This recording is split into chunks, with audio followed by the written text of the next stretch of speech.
Si hay alguno aquí que no estuvo durante la semana, vuelvo y repito de verdad, hermanos, que para mí ha sido un placer el hecho de que se me haya invitado a participar de estas conferencias. Por un lado, he podido conocer hermanos en Cristo que no conocía antes, he vuelto a ver hermanos que hacía mucho que no veía, pero sobre todas las cosas, el hecho de que me den el privilegio de poder predicar el Evangelio de Cristo, ya eso de por sí es inmensamente grande. Nosotros no somos para nada dignos de que el Señor use a un ser humano para poder proclamar el glorioso Evangelio de nuestro glorioso y extraordinario Salvador. Vamos a orar, vamos a pedir al Señor que se complazca en venir en medio nuestro y abrir nuestros ojos para que nosotros podamos ver más claramente la belleza, la grandeza de nuestro hermoso Salvador. Oremos. Padre, queremos darte muchas gracias porque ciertamente nos has ayudado hasta aquí. Gracias, Padre, por haber respondido las oraciones que por meses te hemos estado haciendo por estos días. Pero, Señor, aún no acaba este tiempo y nosotros queremos más de ti. Hemos gustado de tu presencia, hemos gustado de tu palabra, hemos gustado del Evangelio, pero no por eso, Señor, estamos llenos. Más bien estamos hambrientos de poder tener más de tu palabra, de poder tener más de tu Evangelio y sobre todo, Señor, de poder tener más de Cristo. Ayúdanos en esta hora, porque te lo suplicamos en su nombre y para su gloria. Amén. Amén. Si hay algo de lo que yo estoy completamente seguro, es que todos los que están aquí en este salón, en esta mañana, desean ser felices. Ese es un anhelo universal. Esa es la motivación que nos lleva a levantarnos por las mañanas, es la que pone en movimiento nuestras vidas. Todo lo que tú haces, todo lo que tú dejas de hacer, lo haces o lo dejas de hacer movido por ese anhelo. Blaise Pascal, un pensador francés, dijo una vez: todos los hombres buscan la felicidad, no hay excepciones, aunque empleen modos diferentes, todos pretenden el mismo fin. La causa de que unos vayan a la guerra y otros la eviten es el mismo deseo en ambos, visto de diferente manera. La voluntad nunca da paso alguno que no vaya encaminado hacia este objetivo. Esto es lo que motiva cada acción de cada ser humano, aun de aquellos que se ahorcan, dice Pascal. Una persona que se quita la vida lo hace porque cree que estará mejor muerto que vivo. Extrañamente, mis hermanos, aunque todas las personas van detrás de la felicidad, lo cierto es que en este mundo hay mucha gente desgraciada. Hay mucha gente desdichada.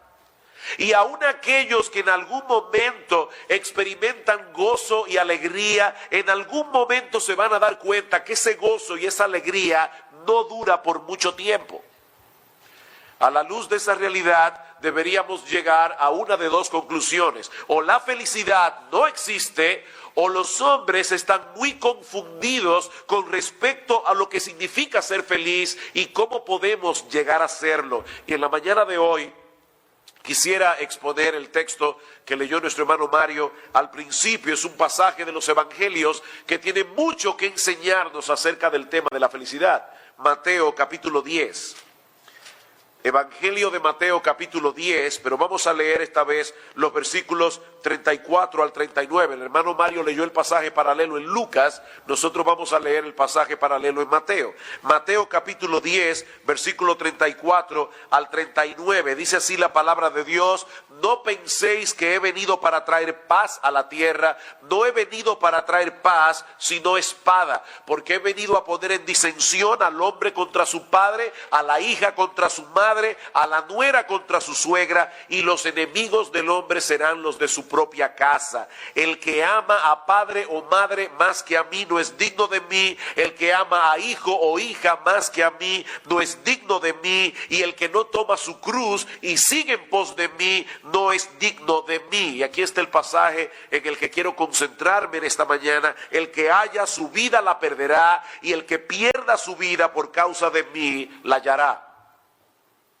Mis hermanos, no hay que saber griego ni ser un pensador muy profundo para entender la declaración de Cristo en el versículo 39. Si tú quieres salvar tu vida, tienes que perderla. Eso es básicamente lo que el Señor nos está enseñando aquí. Por eso yo he titulado el mensaje de hoy, la ley de ganar perdiendo. La ley de ganar perdiendo. Por paradójico que esto suene, debemos perder la vida para ganar la vida. Y es esa paradoja o aparente contradicción la que yo quiero explicar en la mañana de hoy. Y veremos básicamente dos cosas. En primer lugar, en qué sentido debemos perder la vida. Y en segundo lugar, vamos a ver en qué sentido vamos a ganar la vida cuando la perdamos.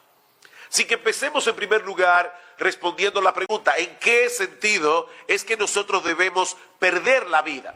Ahora, mis hermanos, si nosotros pensamos en esto detenidamente, en este principio de ganar perdiendo, vamos a ver que es un principio bastante común en el mundo en que nosotros vivimos. Imagínate un hombre de cierta posición económica que va a una joyería, quiere comprarle un anillo de diamantes a su esposa, y es un hombre que tiene bastantes posibilidades económicas. Pero resulta que toda la mercancía de la joyería está en liquidación. Y el joyero le muestra un anillo que normalmente vale unos $10,000 y se lo están ofreciendo en $3,500. Si el individuo sabe de joyas, él verá que ese anillo que le están ofreciendo cuesta casi el triple de lo que le están pidiendo. Así que él no va a tener ningún reparo en perder los $3,500 para poder ganar el anillo, porque él sabe que va a adquirir algo mucho más valioso. Otro ejemplo. Imagínate una persona de clase media, media baja, que tiene deseos de comprar su casa, tener su casa propia. Y con mucho esfuerzo, con mucho trabajo, logra ahorrar $250,000.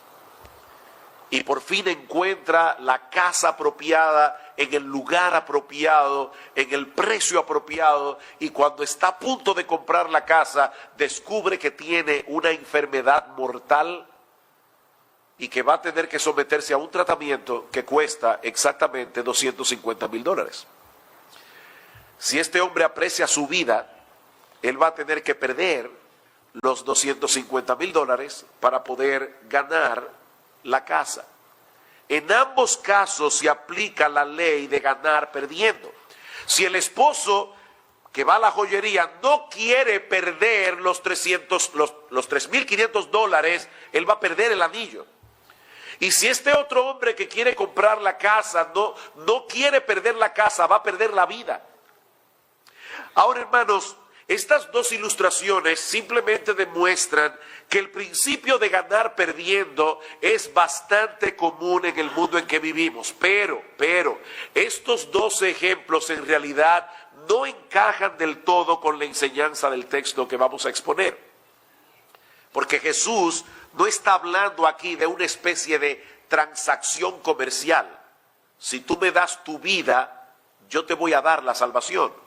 Porque de tratarse de algo así, entonces Cristo estaría enseñando salvación por obras. Y eso contradice completamente lo que la Escritura enseña con respecto a la salvación. Pablo dice claramente en Efesios capítulo 2, versículos 8 al 9, por gracia sois salvos. Y esto no de vosotros, porque es un don de Dios, es un regalo de Dios, no por obras para que nadie se gloríe. Así que la salvación no se adquiere, no se obtiene en base a sacrificios personales, se obtiene por creer creer en Jesús y en el sacrificio que Él hizo en la cruz del Calvario hace 2000 años, muriendo por nuestros pecados. Como yo decía en una de las exposiciones que dimos esta semana, la salvación es por obras, pero no es por la obra tuya, es por la obra de Él.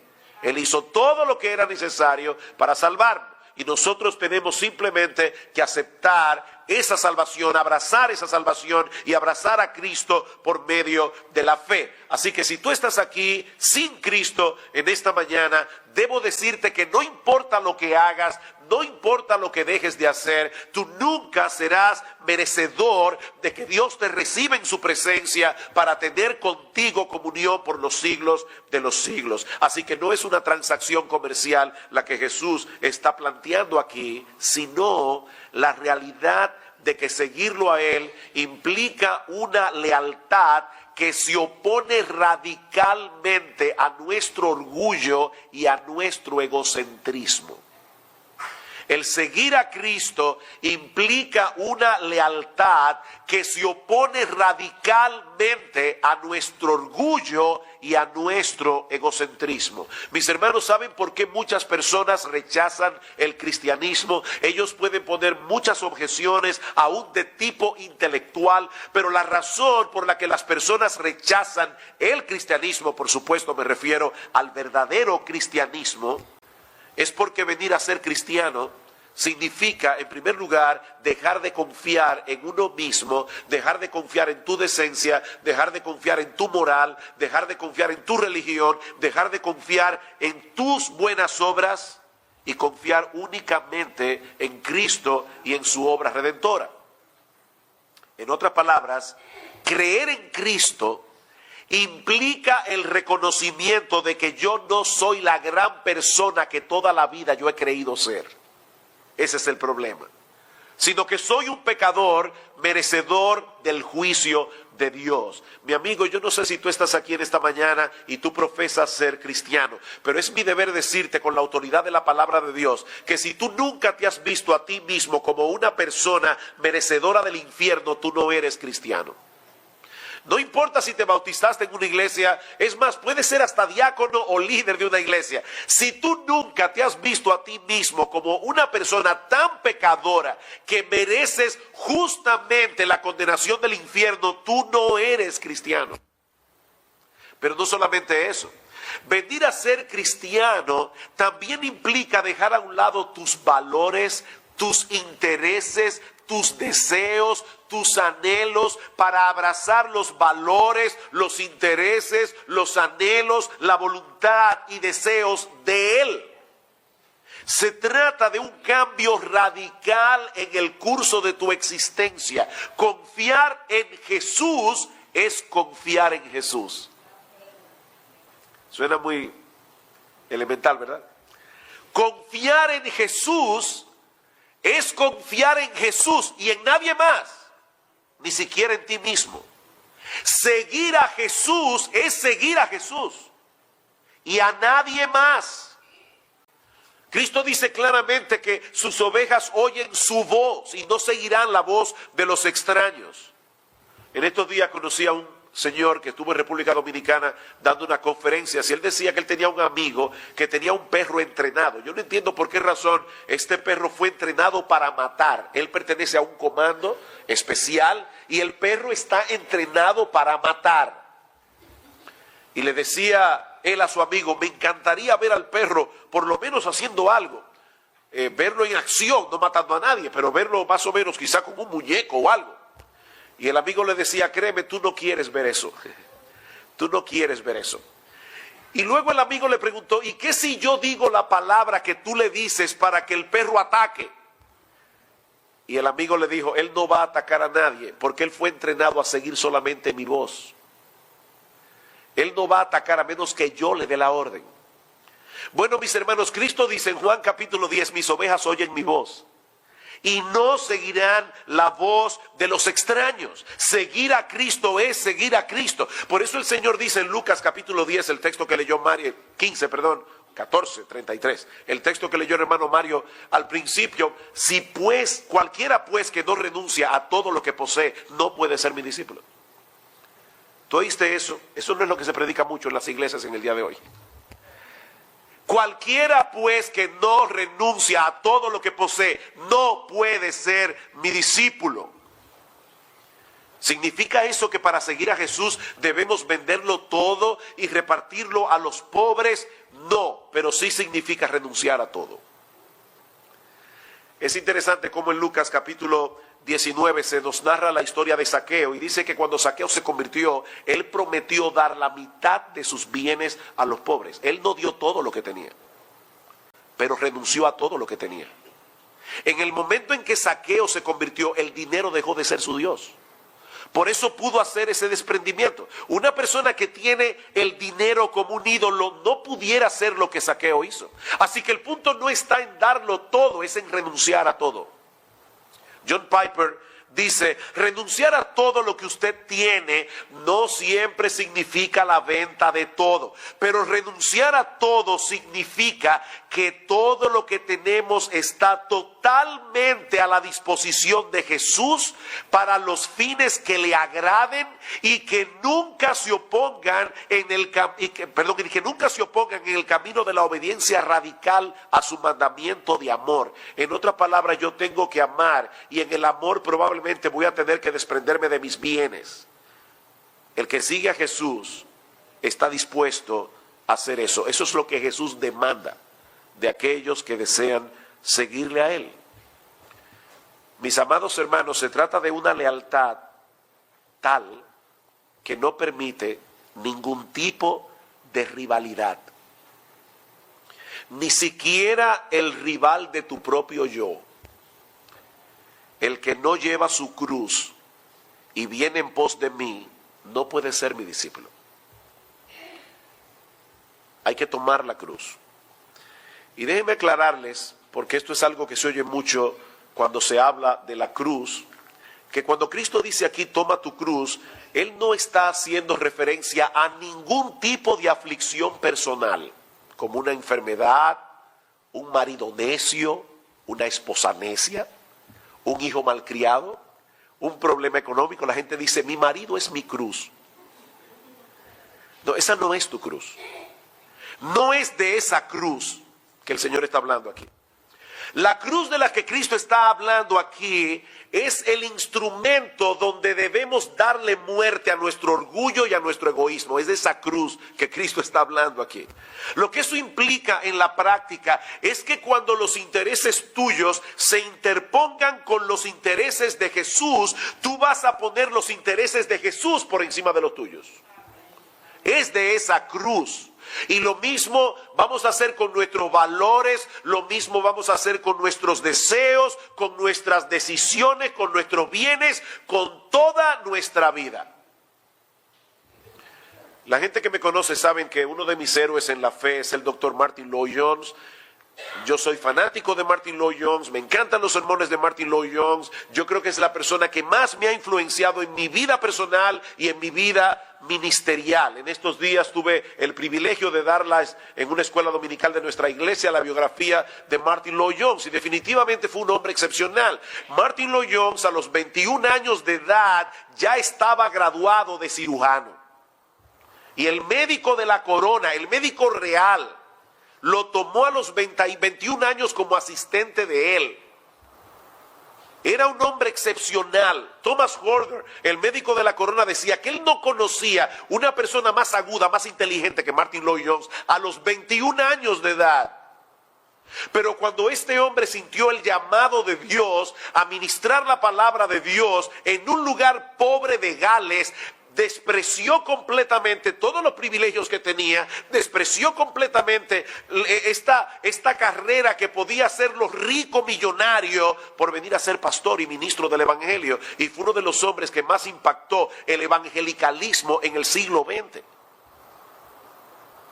Ahora yo me pregunto, hermanos, ¿por qué un hombre como Martin Lloyd-Jones estuvo dispuesto a dejar a un lado su carrera de medicina, en la que muy probablemente habría ganado mucho dinero y mucho prestigio, para irse a ministrar en un poblado pobre y poco educado en Gales? ¿Por qué? ¿Por qué su prometida Bethan, que también era médico, cuando Martin Lloyd-Jones le planteó la posibilidad de dejar la medicina para irse al ministerio, ella no tuvo ningún reparo? Hermanos, ¿por qué?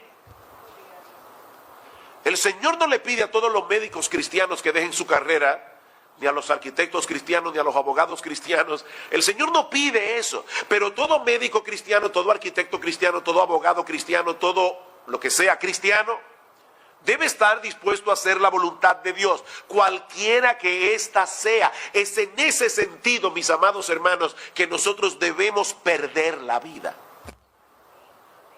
Perder la vida. Mi amado hermano, mi amada hermana, el llamado de Cristo a cada uno de nosotros es simple y llanamente a que perdamos la vida.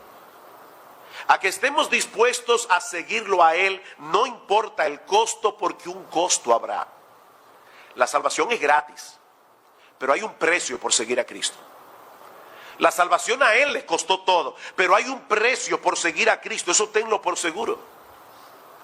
Escuchen otra vez lo que el Señor dice en este pasaje de Mateo 10, versículo 34.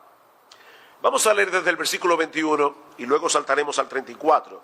Dice: el hermano entregará la muerte al hermano, el padre al hijo, y los hijos se levantarán contra los padres y los harán morir. Y seréis aborrecidos de todos por causa de mi nombre, mas el que perseverare hasta el fin será salvo. Versículo 34, no penséis que he venido para traer paz a la tierra, no he venido para traer paz, sino espada, porque he venido a poner en disensión al hombre contra su padre, a la hija contra su madre, a la nuera contra su suegra, y los enemigos del hombre serán los de su propia casa.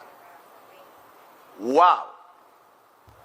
Estas palabras aún hoy suenan duras y suenan radicales, pero créanme, en el tiempo del Señor Jesucristo, estas fueron palabras muy radicales. Hay un libro que está de moda, y yo me alegro que esté de moda porque es un buen libro, se llama Radical, de David Platt. Pero hermano, la palabra radical, para aplicársela al cristianismo, no se la inventó David Platt. Él no se inventó el cristianismo radical. Cristo demanda un cristianismo radical. Cristo es radical. El concepto de unidad familiar que se tenía en los días del Señor y que todavía se tiene en algunos países, sobre todo en Medio Oriente, es muy distinto al que se suele tener hoy en nuestra sociedad occidental. De hecho, por irónico que parezca, es esa misma perspectiva de la familia, de esa unidad familiar, que termina produciendo el tipo de persecución que el Señor está describiendo aquí. Donald Carson dice: en sociedades que tienen unidades sociales muy estrechas, se considera una ofensa tremenda hacer algo que avergüence a toda la familia. Por ejemplo, en algunos países islámicos, el miembro de una familia que se convierta al cristianismo acarrea vergüenza sobre todos los demás y por lo tanto corre serio peligro de que su propia familia lo mate. Su propia familia. Y ejemplos de esos hay sin número. Ese sentido de vergüenza y de traición no siempre se manifiesta en una forma tan radical, pero créanme hermanos, eso es algo que es latente aún hoy día en ciertos países y en ciertos círculos religiosos. Yo leí recientemente de un estudiante universitario canadiense que era judío, se convirtió al cristianismo y sus padres no solo lo desheredaron, ellos celebraron un funeral en su nombre, para mostrar de la manera más clara posible que ellos estaban renegando de él. Por supuesto, no todas las familias tienen ese tipo de reacción cuando se convierten al Señor. Pero Cristo quiere que sus seguidores potenciales sepan que ellos tienen que estar dispuestos a poner a su familia en un plano muy secundario con respecto a Él. Por eso Él dice: el que ama a padre o madre más que a mí no es digno de mí. El que ama a hijo o hija más que a mí no es digno de mí. El que ama hermanos o hermanas más que a mí no es digno de mí. Yo recuerdo cuando yo me convertí al Señor, a los 18, casi a los 18 años, yo no recuerdo que mis padres me hayan pegado muchas, me hayan disciplinado mucho. Nosotros decimos pelas, yo no sé cómo lo dicen aquí, pero disciplinar con golpe físico. A mí nunca me dieron mucho golpe cuando yo no era creyente, y después menos. Sin embargo, cuando yo me convertí al Señor, en un momento que estaba hablándole a mi madre acerca del Evangelio y retando sus creencias, ella me dijo, si sigues hablándome de ese tema te voy a dar una bofetada. Y lo decía en serio. Lo decía en serio. Mi hermano mayor, que gracias al Señor hoy es cristiano, cuando yo me convertí me llamó aparte y me dijo, Sugel, qué decepción yo tengo de ti. ¿Cómo es posible que tú hayas permitido que esta gente te lavara el cerebro?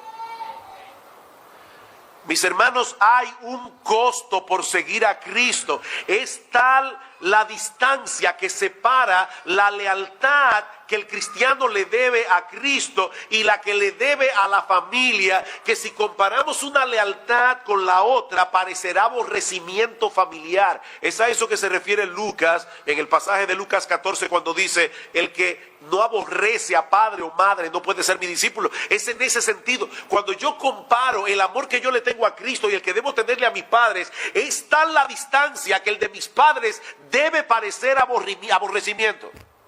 Ahora, hermanos, no me malentiendan, los cristianos deben amar a su familia, los cristianos deben honrar a padre y madre. Es muy penoso cuando los jóvenes se convierten al Señor y por falta de tacto, por falta de sabiduría, dan la impresión a su familia de que no los aman. Eso no debe ser así. Pero el cristiano está llamado a poner a Cristo por encima de cualquier otra relación. Y eso suele producir malestar en aquellos familiares incrédulos que ahora se sienten relegados a un cuarto, quinto, sexto plano. De manera que lo que el Señor nos está diciendo en estos textos es que el que ama tanto a su familia, que no esté dispuesto a pasar por esa experiencia, no puede ser su discípulo. Devuélvete, dice el Señor, no vas a poder. No vas a poder. Tendremos que enfrentar cierto grado de rechazo por seguir a Cristo. Ese es el precio inevitable que tenemos que pagar por Él. Así que mis hermanos y amigos que están aquí hoy en la mañana, con Cristo es todo o nada. Es así de simple. Con Cristo es todo o nada. No se puede seguir a medias a alguien como Cristo. No se puede. O lo rechazas completamente, o lo aceptas y te rindes ante Él completamente. Jesús fue lo suficientemente claro y explícito como para que nadie se equivoque en este punto. Eso quiere decir que Él no era como muchos evangelistas en el día de hoy, que tratan de obtener seguidores a toda costa. Y venden el evangelio como una especie de terapia psicológica que solo se diferencia de otras terapias psicológicas en que esta es gratis y mejor. Ven a Cristo. Todos tus problemas se van a solucionar. Ven a Cristo. El Padre espera por ti para recibirte con los brazos abiertos. Así como estás, Él te acepta como tú eres. Si en la sociedad has sido rechazado, ven a Cristo. ¿Saben cuál es el problema de ese mensaje? No es lo que dice, es lo que no dice. Porque es verdad que nosotros vamos a ser aceptados por el Señor. Eso es verdad. Y vamos a ser amados con un amor extraordinario. Pero hay algo cojo en ese mensaje. Esa no era la manera como Cristo predicaba. Cristo le decía a las personas, ven a mí porque el juicio de Dios te espera al final del camino si no crees y te arrepientes. El problema con ese mensaje es que no habla del pecado, no habla de ese Dios al cual nosotros hemos ofendido en innumerables ocasiones por causa de nuestras transgresiones, de ese Dios que algún día nos va a juzgar. Como yo decía ayer al grupo de pastores que se reunieron allí en la otra iglesia, les decía, hermanos, el evangelismo no toma como punto de partida el amor de Dios, sino la ira de Dios. El evangelismo bíblico no comienza diciendo, Dios te ama y tiene un plan maravilloso para ti. No, el evangelismo bíblico comienza como Pablo en Romanos capítulo 1 versículo 18. La ira de Dios se revela desde el cielo contra toda impiedad e injusticia de los hombres que detienen con injusticia la verdad. Porque lo que de Dios se conoce les es manifiesto, pues Dios se lo manifestó. Porque su eterno poder y deidad se hacen claramente visibles por medio de todas las cosas hechas. Pero el hombre en su necedad ha preferido desechar a Dios. Es culpable. Y por eso tiene que arrepentirse. Y por eso tiene que venir a Cristo. No te estamos ofreciendo una terapia psicológica. Te estamos ofreciendo un Salvador. Porque el problema que tú tienes es por tu pecado. Delante de un Dios perfectamente santo y perfectamente justo. Es por eso que debemos venir a Jesús, es por eso que debemos rendirnos a Él, es por eso que debemos estar dispuestos a divorciarnos de nuestra vida de pecado para comenzar a hacer su voluntad y no la nuestra, aunque eso se hace únicamente en dependencia del Espíritu de Dios. Pero ese es el precio, ese es el precio. Aunque no podemos comprar la salvación, la implicación de abrazarla es sencilla y llanamente perder la vida. Está claro eso, ¿verdad? Perder la vida. Ese es el llamado. Ahora, gracias al Señor, eso no es todo lo que el texto enseña. Como decíamos al principio, el llamado de Cristo es a perder la vida para ganar la vida. Así que habiendo visto, en primer lugar, en qué sentido debemos perder la vida, veamos ahora en los minutos que nos restan, en qué sentido vamos a ganar la vida cuando perdamos la vida. ¿Cómo se gana la vida perdiendo la vida? Bueno, para poder interpretar adecuadamente este pasaje que tenemos por delante, Mateo capítulo 10, debemos notar que el llamado del Señor es eminentemente personal. No sé si se dieron cuenta cuando leíamos el texto, versículo 37. El que ama a padre o madre más que a mí, no es digno de mí. El que ama a hijo o hija más que a mí, no es digno de mí. Y el que no toma su cruz y sigue en pos de mí, no es digno de mí. El que haya su vida la perderá, y el que pierda su vida por causa de mí la hallará. ¿Se dieron cuenta? Hay una repetición obvia en este texto. Mí. Así que no se trata de rendirle lealtad a un grupo religioso, no se trata de seguir un conjunto de doctrinas y de reglas. Cristo nos está invitando a ponerlo a Él en el centro de nuestras vidas. Esa es la invitación. Cristo nos está llamando, eso es lo que las hermanas que se bautizaron en el día de hoy estaban testificando. Él nos llama a dejar de adorarnos a nosotros mismos y a cualquier otra cosa de este mundo para adorarlo únicamente a Él. El hombre que hace eso, que pierde su vida para vivir para Cristo, entonces encuentra su vida. Pero el que rechaza el señorío de Cristo porque no quiere dejar de ser el centro de su propio universo, terminará perdiendo por completo su vida. Y si esto te suena extraño, déjame explicártelo de otra manera. Cuando una cosa está perdida, nosotros los cristianos a veces usamos muchas palabras y damos por sentado que todo el mundo va a entender lo que estamos diciendo.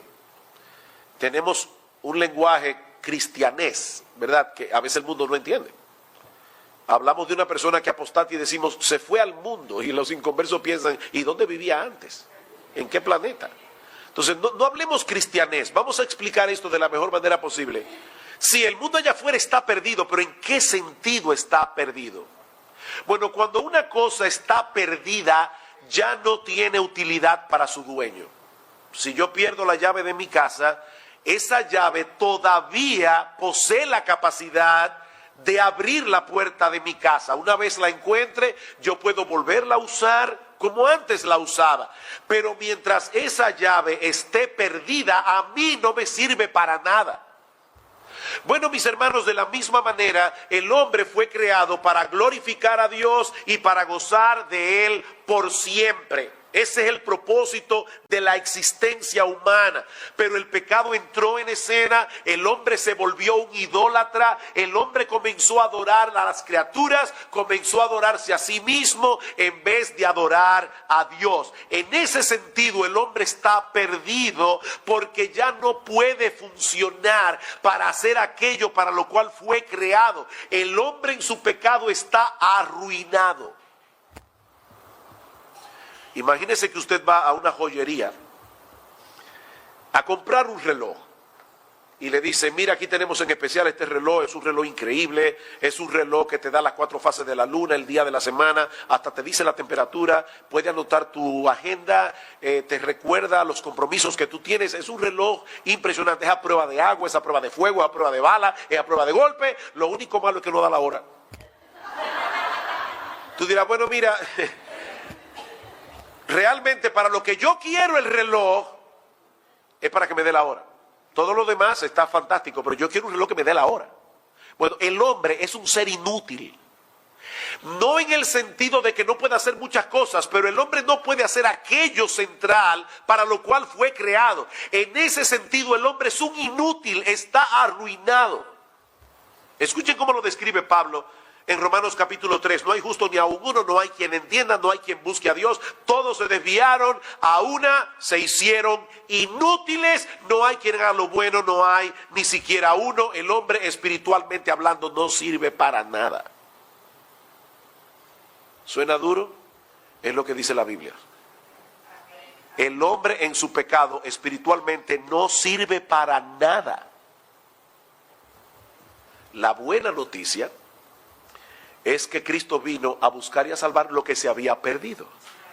Él vino a buscar y a salvar lo que se había perdido. En esta vida todavía hay oportunidad para ser encontrado y para ser restaurado por Dios mismo. ¿Y cómo Dios hace eso?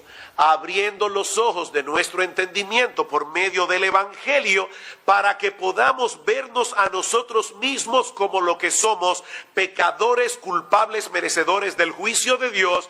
Pero Dios también abre nuestros ojos a través del Evangelio para que veamos a Cristo tal cual Él es. No solo como el único que puede salvar nuestras almas de la condenación del infierno, sino como el único que puede satisfacer plenamente los anhelos más profundos de mi corazón.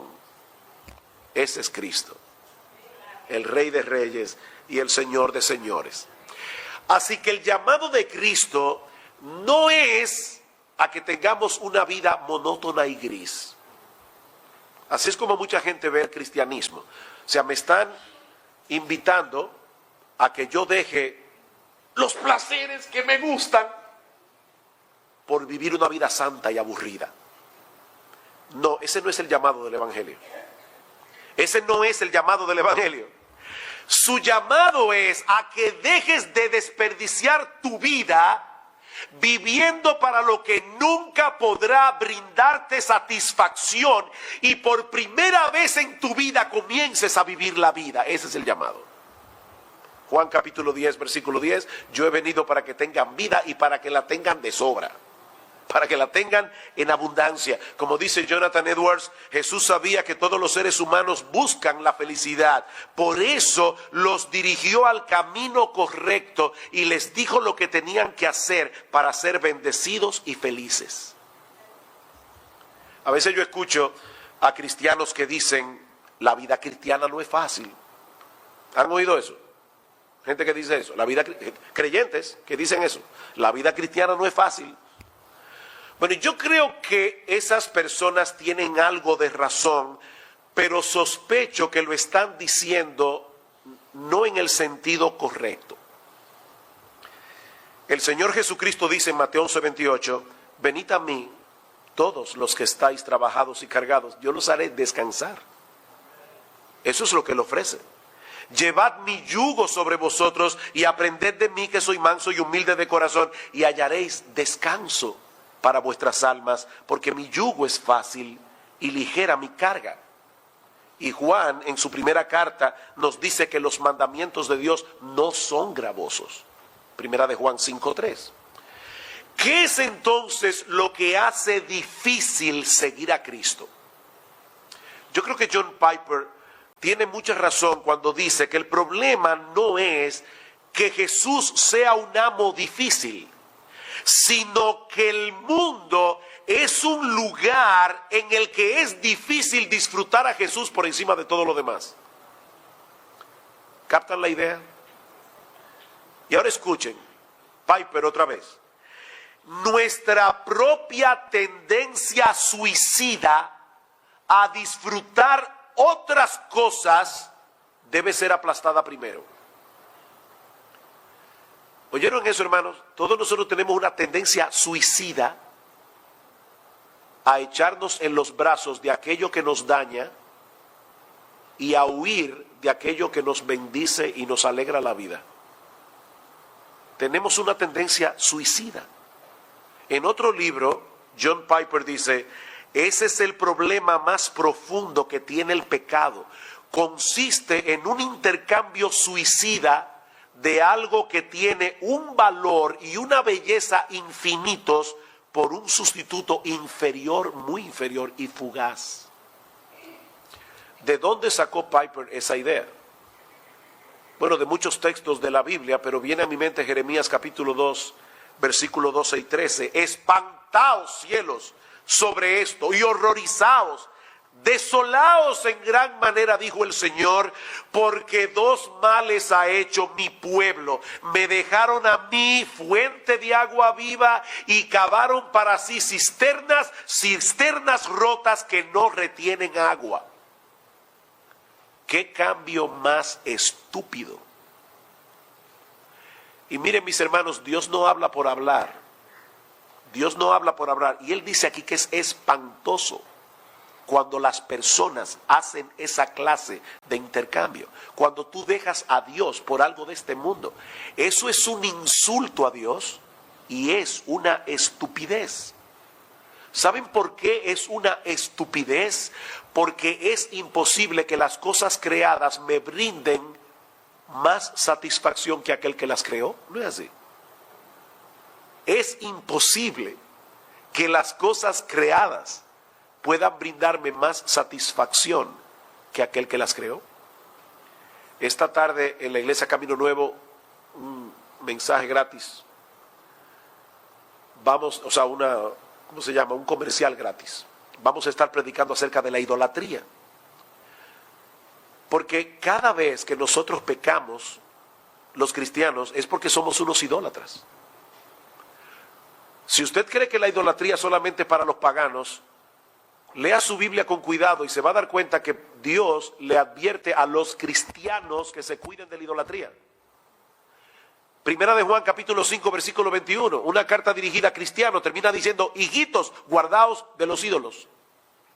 Hijitos, guardaos de los ídolos. Cada vez que nosotros pecamos, estamos desechando a Dios por una cosa creada por Él. Y eso es lo que Dios está diciendo, espantaos, eso es un insulto. Mis hermanos, yo creo que nosotros podemos acostumbrarnos tanto a ciertos textos bíblicos que dejen de impactarnos. Por ejemplo, traten de escuchar este texto que les voy a leer ahora como si fuera la primera vez que tú lo escucharas. Haz ese esfuerzo. Yo soy el pan de vida. El que a mí viene nunca tendrá hambre y el que en mí cree no tendrá sed jamás. Eso es lo que Cristo ofrece. De paso, solo Dios encarnado puede ofrecer algo así. Solo el Dios encarnado.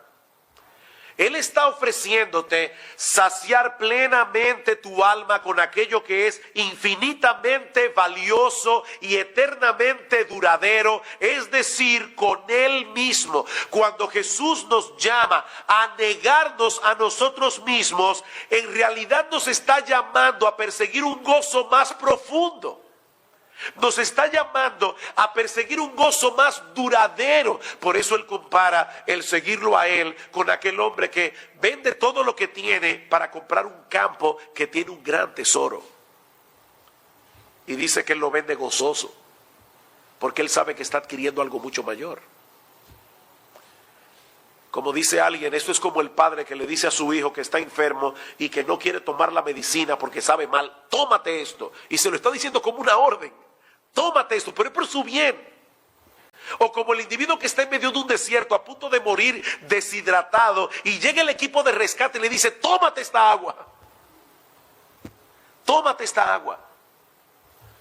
Decía C.S. Lewis que el problema fundamental del hombre no es que tenemos deseos muy intensos, es que tenemos deseos muy débiles, que se complacen con cualquier cosa. Dice él, somos criaturas divididas de corazón, jugando con la bebida, el sexo ilícito y la ambición, cuando se nos ofrece un gozo infinito, como un niño que quiere seguir haciendo pudines de lodo en una pocilga, porque no puede imaginarse lo que significaría la oferta de pasar unas vacaciones en la playa. Nos contentamos muy fácilmente, dice Lewis. Queridos hermanos, fue de esa vida insulsa que el Señor nos rescató. Cristo dio su vida en la cruz del Calvario para pagar nuestra deuda con la justicia divina y rescatarnos de la vana manera de vivir que vivíamos cuando nos adorábamos a nosotros mismos y cuando adorábamos las cosas que el mundo provee pero que perecen. El problema es que el pecado todavía mora en nosotros, en los cristianos, y todo el tiempo está tratando de seducirnos para llevarnos de regreso a la vida insulsa de la que fuimos rescatados. Pero Dios ha abierto nuestros ojos, Dios nos ha dado su palabra para que podamos poner las cosas en perspectiva. Mis hermanos, ninguna cosa pasajera de este mundo puede compararse siquiera con el gozo de tener a un Salvador como Jesús. No hay nada que pueda compararse con eso.